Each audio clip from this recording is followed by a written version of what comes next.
안녕하세요. 저는 66살 김진호라고 합니다. 30년간 택시 운전대를 잡았던 사람입니다. 지금은 강원도 깊은 산속 오두막에서 혼자 살고 있어요. 도시의 편리함을 뒤로하고 산으로 온 이유요? 국민연금 월 88만 원으로는 서울에서 살 수 없었기 때문입니다. 하지만 그것만은 아니에요. 제 이야기를 들려드릴게요. 제가 택시 운전을 시작한 건 34때였습니다. 고등학교 졸업 후 군대를 제대하고 여러 직업을 전전했어요. 주유소 직원, 식당 배달, 공장 노동자까지. 그러다 친구 소개로 택시 회사에 들어갔죠. 처음엔 회사 택시를 몰았습니다. 새벽 4시부터 오후 4시까지 12시간 교대 근무였죠. 그때는 젊었으니까 그 강행군이 버틸만 했어요. 회사 택시를 15년 몰고 49살 때 개인 택시로 전환했습니다. 면허 구입에 2억 원 가까이 들었는데 대부분 대출로 충당했어요. 당시만 해도 이 면허가 내 노후 대비라고 생각했으니까요. 택시 운전은 쉬운 일이 아니었습니다. 한여름 에어컨 고장으로 땀범벅이 되기도 했고 한겨울에는 손이 얼어붙는 것 같았어요. 취객들에게 욕설을 듣기도 하고 간혹 술에 취한 승객이 토하고 가면 밤새 차 청소를 해야 했죠. 그런데 가장 힘든 건 몸이 점점 망가져 간다는 거였어요. 64살 때였습니다. 택시 운전대를 잡은 지 꼭 30년이 되던 날이었어요. 그날따라 오른쪽 다리에 전기가 통하는 듯한 통증이 왔습니다. 이틀을 참다가 병원에 갔더니 의사가 MRI를 찍자고 했어요. 결과는 심각한 디스크였습니다. 의사는 30년간 같은 자세로 앉아 운전한 결과라고 했어요. 게다가 건강검진에서는 당뇨와 고혈압도 발견됐습니다. 혈압이 150에서 95까지 올라갔고 공복 혈당은 160이었어요. 의사 선생님이 직업을 바꿔야 할 수도 있다고 말했을 때 정말 하늘이 무너지는 기분이었습니다. 약을 먹고 물리치료를 받으며 1년 정도 버텼습니다. 하지만 통증은 점점 심해졌고 결국 개인택시 면허를 팔기로 결심했어요. 64세 면허를 5천만 원에 팔았습니다. 생각보다 훨씬 적은 금액이었어요. 제가 샀을 때보다 시세가 많이 떨어진 데다 코로나19로 택시 산업이 어려워진 시기였거든요. 그런데 더 큰 문제는 그 돈의 대부분이 대출 상환으로 나갔다는 겁니다. 택시 구입할 때 받은 대출, 딸 대학 등록금 대출, 몇 년간 운영이 안 좋을 때 생활비로 받은 대출. 결국 남은 돈은 2천만 원 정도였어요. 평생 일했는데 노후 준비가 이게 전부라니. 그날 밤 정말 많이 울었습니다. 서울 외곽 원룸에서 보증금 1천만 원에 월세 45만 원을 내며 살았어요. 3년 전에 아내와 이혼했기 때문에 혼자였습니다. 사실 이혼도 제 직업 때문이었어요. 밤에 일하고 낮에 자는 생활, 휴일도 없이 일하는 모습을 아내는 20년 동안 참다가 결국 견디지 못했던 거죠. 이혼 후에도 아이들과는 연락을 유지했지만 만나는 횟수는 점점 줄어들었어요. 아들은 대학 졸업 후 캐나다로 이민을 갔고 딸은 서울에서 직장을 다니며 바쁘게 살았습니다. 65살 생일이 지나고 국민연금 수령이 시작됐습니다. 한 달에 88만 원이었어요. 처음 통장에 입금된 금액을 보고 한숨이 나왔습니다. 월세가 45만 원인데 남은 43만 원으로 어떻게 생활해야 할까요? 저축해둔 2천만 원을 조금씩 꺼내 쓰기 시작했지만 이대로라면 몇 년 안에 바닥날 게 뻔했어요. 그 즈음 우연히 지하철 무료 신문에서 귀농귀촌 특집 기사를 봤습니다. 강원도 정선 근처 마을에 빈집이 500만 원에 나온다는 내용이었죠. 호기심에 인터넷으로 더 찾아보다가 그 집 사진을 보게 됐어요. 낡은 기와 지붕에 시멘트 벽 30년은 넘어 보이는 단층 집이었습니다. 주변은 온통 산으로 둘러싸여 있었고요. 그날 밤 잠을 이루지 못했습니다. 계속 그 집 생각이 나더라고요. 저렇게 시골에 가서 살면 월세도 안 내도 되고 먹을 것도 직접 기를 수 있지 않을까? 저 이런 생각이 머릿속을 맴돌았습니다. 일주일 후 용기를 내어 그 집이 있는 마을로 향했습니다. 서울에서 기차와 버스를 갈아타고 3시간 반이 걸렸어요. 마지막 버스 정류장에서 내려 마을까지는 도보로 40분을 더 걸어야 했죠. 그 집은 정말 폐가 수준이었습니다. 지붕은 군데군데 새고 벽에는 금이가 있었죠. 하지만 주변 경치가 정말 아름다웠어요. 맑은 계곡물이 흐르고 푸른 산이 병풍처럼 둘러싸인 곳이었습니다. 그리고 그곳에서 문득 생각했어요. 도시에서 평생 버틸 돈은 없지만 여기서라면 내 연금으로도 살 수 있지 않을까? 그날로 계약했습니다. 500만 원 현금으로 지불했어요. 서울로 돌아와 딸에게 이 소식을 전했습니다. 딸은 크게 놀라더군요. 아버지 산속에서 어떻게 사실 거예요? 건강도 안 좋으신데. 캐나다에 있는 아들도 영상통화로 아버지 그러지 말고 여기 오세요. 같이 살면 되잖아요 라고 말했어요. 하지만 제 마음은 이미 정해졌습니다. 남에게 의존하지 않고 내 힘으로 살고 싶었거든요. 나이 들어 자식에게 부담 주는 것보다는 차라리 산속에서 홀로 살더라도 내 방식대로 살고 싶었습니다. 2022년 3월 드디어 이사 날이 왔습니다. 짐은 생각보다 많지 않았어요. 옷가지와 이불 몇 권의 책과 사진첩. 그게 전부였죠. 딸이 공항까지 배웅 왔는데 사실은 제가 비행기 타는 줄 알았대요. 산으로 간다고 하니 눈물을 쏟더군요. 아버지 정말 거기서 살 수 있을지 걱정돼요. 한 달만이라도 제 집에서 같이 살다 가세요. 하지만 저는 꿋꿋하게 제 결정을 밀어붙였습니다. 걱정 마, 내 아버지가 이 나이까지 살아왔는데 어떻게든 살아갈 거야. 산속집에 도착한 첫날 밤은 정말 무서웠어요. 주변이 너무 깜깜하고 달빛만이 어렴풋이 비치는데 온갖 소리가 들려왔습니다. 바람 소리, 나뭇가지 흔들리는 소리, 멀리서 들려오는 동물 울음소리. 서울 원룸에서는 항상 자동차 소리, 사람 소리가 들렸는데 여기서는 그런 소리가 전혀 없었죠. 그날 밤 이불을 뒤집어 쓰고 누워 내가 정말 잘한 선택일까 고민했습니다. 산에서의 첫 일주일은 정말 힘들었어요. 화장실은 재래식이라 사용하기 불편했고 물은 지하수를 펌프로 끌어 써야 했습니다. 전기는 들어왔지만 난방은 화목 보일러였어요. 장작을 패서 불을 지펴야 했는데 이게 생각보다 정말 어려운 일이었습니다. 디스크가 있는 제게는 장작 패는 일이 큰 도전이었어요. 첫날에는 1시간 정도 장작을 패다가 허리 통증이 심해져서 그날은 참 방에서 잤습니다. 이렇게 살 수 있을까 싶더군요. 하지만 포기하지 않았어요. 둘째 날부터는 무리하지 않고 조금씩 장작을 팼습니다. 10분 일하고 10분 쉬고 이런 식으로요. 또 인터넷으로 화목보일러 사용법을 찾아보며 요령을 배웠죠. 불을 지피는 방법, 화력을 오래 유지하는 방법 등을 공부했어요. 일주일 정도 지나자 조금씩 익숙해지기 시작했습니다. 둘째 주에는 동네 이장님을 만났어요. 이장님은 69살의 백발 노인이었는데 제가 서울에서 왔다고 하니 많이 놀라시더군요.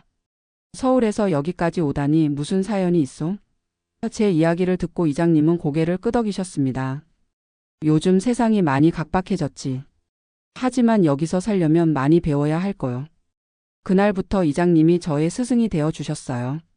장작 효율적으로 패는 법, 겨울철 집 관리하는 법, 심지어 산에서 먹을 수 있는 나물과 버섯까지 가르쳐 주셨습니다. 산에서의 첫 봄은 잊을 수 없는 경험이었어요. 집 주변에 온갖 산나물이 돋아나는 걸 보고 정말 놀랐습니다. 처음에는 무슨 나물인지도 몰랐는데 이장님과 마을 할머니들이 하나하나 가르쳐 주셨어요. 곰치, 두릅, 참나물, 취나물. 이런 나물들을 직접 캐서 먹으니 정말 신선하고 맛있었습니다. 도시에서는 비싼 돈 주고 사 먹던 것들이었는데 여기서는 그냥 주변에서 캐면 되니 신기했어요. 할머니들에게 나물 말리는 법도 배웠습니다.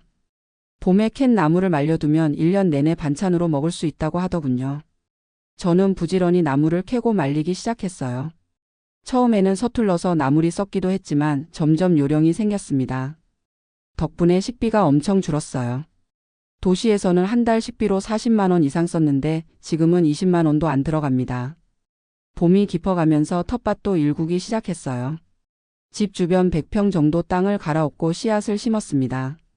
감자, 상추, 고추, 토마토, 오이, 호박. 처음에는 아무것도 모르고 시작했기 때문에 유튜브 영상을 다운받아 보면서 배웠어요. 마을에 한 주에 한 번 내려가는데 그때 카페에서 인터넷 검색을 하고 필요한 정보를 핸드폰에 저장해 집에서 보는 시기였죠. 농사 지식이 전혀 없던 제가 이렇게 변할 줄은 몰랐습니다. 씨앗 고르는 것부터 물주기, 비료주기, 수확시기 맞추는 것까지. 모든 게 새로웠지만 하나하나 배워가는 재미가 있었어요. 첫 해에는 수확량이 많지 않았지만 직접 기른 채소를 먹을 때의 그 뿌듯함이란 도시에서는 절대 느낄 수 없는 감정이었습니다. 여름이 되자 또 다른 도전이 기다리고 있었어요. 장마철이었습니다. 열흘 넘게 비가 내리니 집안이 습해지고 벽에서는 물기가 흘러내렸어요. 계곡물도 불어나서 다리를 건너기 어려울 정도였죠. 마을에 내려가는 길도 진흙탕이 되어 미끄러워서 위험했습니다. 그때 처음으로 내가 정말 잘못된 선택을 했나 하는 생각이 들더군요. 하지만 이장님이 도와주셨어요. 집 벽에 방수 처리하는 법을 가르쳐 주시고 습기 제거제도 만들어 주셨습니다. 마을 청년들이 지름길에 자갈을 깔아주기도 했고요. 그렇게 장마철을 무사히 넘겼습니다. 그 과정에서 이웃들과 정도 쌓였어요. 도시에서는 옆집에 누가 사는지도 몰랐는데 여기서는 어려울 때 서로 돕는 이웃의 정을 느낄 수 있었습니다. 가을이 되면서 또 다른 즐거움이 찾아왔어요. 산에서 열매와 버섯을 채취하는 일이었습니다. 도토리, 밤, 작 같은 열매들을 모으고 앞산에서는 능이버섯, 표고버섯 같은 귀한 버섯도 딸 수 있었어요. 처음에는 독버섯과 식용버섯을 구별하지 못해 겁이 났지만 마을 어른들에게 차근차근 배웠습니다. 가을 열매와 버섯으로 겨울을 대비해 식량을 비축했어요. 하지만 진짜 시험은 겨울이었습니다. 산에서 맞은 첫 겨울은 정말 험난했어요. 영하 15도까지 내려가는 날도 있었죠. 화목 보일러로 난방을 하는데 장작 패는 일이 생각보다 훨씬 힘들었습니다. 첫 달에는 장작 패다가 허리가 아파서 쓰러진 적도 있어요. 하루 종일 움직이지 못하고 누워만 있었죠. 그때 배운 게 있습니다. 무리하지 말고 조금씩 꾸준히 하는 게 중요하다는 거예요. 겨울에 또 다른 어려움은 외로움이었습니다. 눈이 많이 오면 일주일 넘게 고립되기도 했어요. 처음에는 미칠 것 같았습니다. 그래서 책을 읽기 시작했어요. 옛날부터 읽고 싶었던 책들, 특히 철학책과 자연에 관한 책들을 많이 읽었습니다. 라디오도 하루 종일 켜놓고 가끔은 혼자 중얼거리기도 했어요. 진호야, 오늘도 좋은 하루다 이렇게요. 겨울을 이겨내기 위해 새로운 취미도 시작했습니다. 이장님에게 지프로 새끼를 꼬는 법을 배웠어요. 이렇게 손으로 뭔가 만들면 시간이 금방 가더군요. 나중에는 작은 목공예도 시작했습니다. 버려진 나무로 수저, 젓가락, 작은 상자 같은 것들을 만들었어요. 서툴지만 내 손으로 만든 물건들이 하나둘 늘어가는 모습을 보니 뿌듯했습니다. 이렇게 산에서 생활한 지 1년이 지나면서 놀라운 변화가 생겼어요. 바로 건강이 좋아진 거였습니다. 처음 이곳에 왔을 때는 500m만 걸어도 디스크 통증이 심해서 주저앉곤 했어요. 그런데 매일 조금씩 걷기 시작했습니다. 처음에는 집 주변만 10분, 그 다음엔 20분. 이런 식으로요. 지금은 하루 1시간 이상 산책합니다. 덕분에 디스크 통증이 많이 줄었어요. 병원에서는 수술해야 한다고 했는데 걷기만으로도 이렇게 좋아질 줄 몰랐습니다. 당뇨와 고혈압도 호전됐어요. 도시에서는 혈당이 항상 180 넘게 나왔는데 이곳에서 생활한 지 6개월 정도 지났을 때 마을 보건소에서 검사를 받았더니 혈당이 130으로 떨어졌더군요. 혈압도 130에서 85로 내려갔고요. 보건소 선생님도 놀라셨어요. 산나물 위주의 식단, 매일의 걷기, 그리고 맑은 공기. 이런 것들이 저를 치유한 것 같습니다. 가장 놀라운 변화는 수면이었어요. 택시 기사 시절에는 불면증이 심했습니다. 잠들지 못해 수면제를 먹기도 했죠. 여기 와서는 해가 뜨면 일어나고 해가 지면 자는 생활을 합니다. 인공 조명도 최소화하고요. 처음엔 적응이 안 됐는데 한 달쯤 지나니 몸이 자연의 리듬을 받아들이더군요. 요즘은 평균 7시간 이상 깊은 잠을 자요. 수면 무호흡증도 많이 좋아졌고요. 하지만 완전히 혼자 사는 것이 건강에 좋지는 않을 것 같다는 생각이 들었어요. 정신적으로 문제가 생길 수도 있으니까요. 그래서 집에서 15km 떨어진 국립공원에 산악 가이드 지원을 했습니다. 주말에만 일하는 조건으로요. 지리를 잘 아는 현지인이라는 이점이 있어서 합격했죠. 하루 8만 원, 월 사회 근무에서 32만 원의 수입이 생겼어요. 산악 가이드 일은 생각보다 훨씬 좋았습니다. 돈보다 중요한 건 사람들과의 만남이었어요.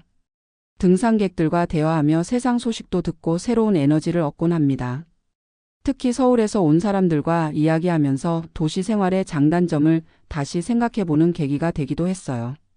많은 사람들이 저처럼 도시 생활에 지쳐 있더군요. 가끔은 제 선택이 옳았다는 확신도 들었습니다. 산에서의 생활은 돈이 거의 들지 않습니다. 제 생활비는 월 약 50만 원이에요.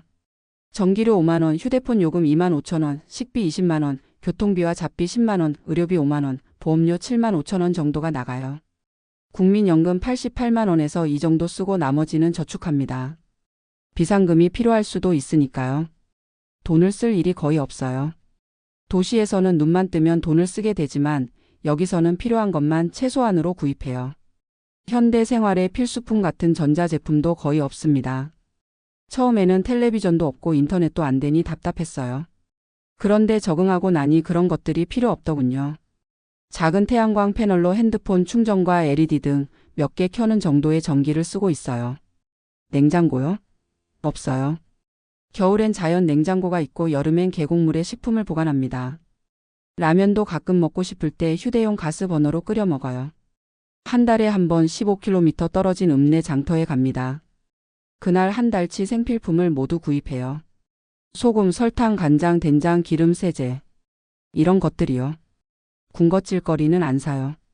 과자, 음료수 같은 것은 필요 없어요. 대신 못이나 도구, 종자 같은 실용적인 물건은 챙깁니다. 장날이 제겐 소풍 같은 날이에요. 사람들도 만나고 가끔 막걸리 한잔 하기도 하고요. 가장 걱정되는 비용은 의료비입니다. 심각한 병이 생기면 감당하기 어려울 테니까요. 그래서 병을 예방하는 생활을 하려고 노력해요. 매일 몸 상태를 체크하고 필요한 영양소를 자연식품에서 찾아 먹고요. 한 달에 한 번은 읍내 보건소에서 건강검진을 받습니다. 잔병 치레를 하지 않으니 의료비도 많이 줄었어요. 만약 큰 병이 생기면 그때는 도시로 돌아가야 할지도 모르겠습니다. 이렇게 살면서 가장 어려운 것 중 하나는 가족과의 관계입니다. 딸은 처음에 많이 반대했어요. 그래도 지금은 이해해주는 편이에요. 석 달에 한 번 정도 찾아오기도 하고요. 산길 운전이 익숙하지 않아 고생하면서도 제 걱정에 오는 딸을 보면 미안한 마음이 들기도 합니다. 캐나다에 있는 아들과는 한 달에 한 번 영상통화를 해요. 처음에는 아버지 제발 그런 곳에서 나오세요라고 했는데 요즘은 아버지가 행복해 보여서 다행이라고 합니다. 평생 도시에서만 살다가 66살에 산속으로 들어온 저는 많은 것을 배우고 있습니다. 자연의 리듬에 맞춰 사는 법, 최소한의 것으로 만족하는 법, 혼자 있는 시간을 즐기는 법. 이런 것들이요. 가끔은 힘들 때도 있지만 대체로 만족스러운 삶입니다. 특히 기억에 남는 순간이 있어요. 작년 겨울 큰 눈이 내린 날이었습니다. 아침에 일어나 보니 집 주변이 온통 하얀 눈으로 덮여 있었어요. 그 순간의 고요함과 아름다움은 말로 표현하기 어렵습니다. 마치 세상에 저 혼자만 있는 것 같은 느낌이었죠. 창문 앞에 앉아 그 풍경을 바라보는데 문득 눈물이 나왔어요. 그건 행복의 눈물이었습니다. 내가 도시에 남아 있었다면 이런 순간을 절대 경험하지 못했을 거야 라는 생각이 들었어요. 물론 쉽지 않은 날들도 있습니다. 작년 여름에는 태풍이 와서 지붕이 일부 날아갔어요. 혼자서 수리하느라 이틀을 고생했죠. 또 겨울에는 며칠 동안 눈이 너무 많이 내려 고립된 적도 있었고요. 식량이 떨어질까봐 걱정했는데 다행히 미리 비축해둔 식품들로 버틸 수 있었습니다. 하지만 이런 어려움도 제 선택을 후회하게 만들지는 않았어요. 오히려 역경을 이겨낼 때마다 더 강해지는 느낌이었습니다. 도시에서는 모든 것이 편리하지만 그만큼 의존적인 삶을 살게 되더군요. 여기서는 모든 것을 스스로 해결해야 하기 때문에 자립심과 문제 해결 능력이 발달했어요. 또 하나 놀라운 점은 시간에 대한 인식이 완전히 바뀌었다는 거예요. 도시에서는 항상 시간에 쫓겼습니다. 아침에 일어나서 잠들 때까지 시계에 지배당하는 느낌이었죠. 하지만 여기서는 시간이 훨씬 천천히 흐르는 것 같아요. 해가 뜨고 지는 것으로 하루를 가늠하고 계절의 변화로 1년을 느낍니다. 이렇게 자연의 리듬에 맞춰 살다 보니 마음이 훨씬 평온해졌어요. 사실 가장 큰 변화는 제 내면에서 일어났습니다. 도시에서 택시 운전할 때는 항상 불안했어요. 오늘 얼마를 벌어야 할지, 내일 월세를 어떻게 낼지, 노후는 어떻게 될지. 이런 걱정들로 마음이 늘 무거웠죠. 하지만 지금은 그런 걱정이 거의 없습니다. 필요한 것이 적으니 돈도 적게 들고 미래에 대한 불안도 줄었어요. 오늘 하루 먹을 것이 있고 따뜻한 잠자리가 있다면 그걸로 충분하다는 생각이 듭니다. 가끔 도시 친구들이 찾아오면 묻곤 해요. 정말 이렇게 사는 게 행복해? 저는 자신 있게 대답합니다. 그럼. 이렇게 사는 게 내게는 천국이야. 물론 모든 사람에게 이런 생활이 맞는 건 아닐 거예요. 하지만 저같이 평생 도시에서 지쳐 살다 은퇴한 사람에게는 이런 선택도 있다는 걸 알려주고 싶습니다. 물론 언젠가는 건강이 더 나빠져서 도시로 돌아가야 할지도 모릅니다. 하지만 그때까지는 이 산속에서 자연과 함께 살고 싶어요. 계절의 변화를 온몸으로 느끼며 내 손으로 먹을 것을 가꾸고 저녁이면 별이 가득한 하늘을 바라보는 이 생활. 이게 제게는 진정한 행복입니다. 지금 저는 두 번째 여름을 맞이하고 있습니다. 작년보다 텃밭 농사도 훨씬 잘 되고 있고 집수리도 많이 했어요. 이제는 비가 와도 지붕이 새지 않고 겨울을 대비한 장작도 미리 패서 쌓아두었습니다. 점점 이곳에서의 생활에 익숙해지고 있어요. 제 이야기가 어떻게 들릴지 모르겠습니다. 어떤 분들은 돈이 없어서 그렇게 사는 거지라고 생각하실 수도 있어요. 하지만 이건 제 자발적인 선택입니다. 소비 사회에서 벗어나 진정한 자유를 찾은 거예요. 적은 돈으로도 충분히 행복하게 살 수 있다는 걸 알게 됐습니다. 매일 아침 새소리에 눈뜨고 맑은 공기 마시며 내가 직접 지은 음식을 먹는 이 생활. 이게 제게는 최고의 호화로움입니다. 앞으로의 계획이요? 글쎄요, 특별한 계획은 없습니다. 그저 하루하루 자연과 함께 살아가는 것, 그것이 제 계획의 전부예요. 다만 올해는 양봉을 시작해 볼까 합니다. 이장님이 벌통 관리하는 법을 가르쳐 주신다고 하셨거든요. 또 겨울에는 목공예를 더 배워서 작은 가구도 만들어 보고 싶고요. 사실 처음에는 딸에게 한번 와서 살아보고 안 맞으면 다시 돌아갈게라고 말했어요. 하지만 지금은 돌아갈 생각이 전혀 없습니다. 이곳이 제 마지막 보금자리가 될 것 같아요. 국민연금 88만 원, 산악가이드 일로 버는 32만 원. 월 120만 원의 수입으로도 이곳에서는 충분히 살 수 있습니다. 오히려 매달 30만 원 정도는 저축도 하고 있어요. 세상은 우리에게 더 많은 것을 소유하라고 끊임없이 말합니다. 더 큰 집, 더 좋은 차, 더 비싼 옷. 하지만 저는 이제 알아요. 행복은 소유가 아니라 존재에서 온다는 것을요. 필요한 것을 최소화하고 자연과 조화롭게 살아가는 이 단순한 삶이 제게는 가장 큰 행복입니다. 누군가 저처럼 도시 생활에 지쳐 있다면 꼭 산속 오두막일 필요는 없습니다. 하지만 자신에게 진정으로 필요한 것이 무엇인지 생각해 보면 좋겠어요. 우리는 생각보다 훨씬 적은 것으로도 행복하게 살 수 있습니다. 중요한 건 자신의 선택을 믿고 그 선택에 책임을 지는 용기가 아닐까요? 마지막으로 하고 싶은 말은 나이가 들었다고 새로운 시작을 두려워하지 말라는 것입니다. 66살에 시작한 제 산속 생활이 지금까지 제 인생에서 가장 행복한 시간이니까요. 인생은 끝날 때까지 끝난 게 아닙니다. 매일이 새로운 시작이 될 수 있어요. 제 이야기가 누군가에게 작은 용기가 되었으면 좋겠습니다.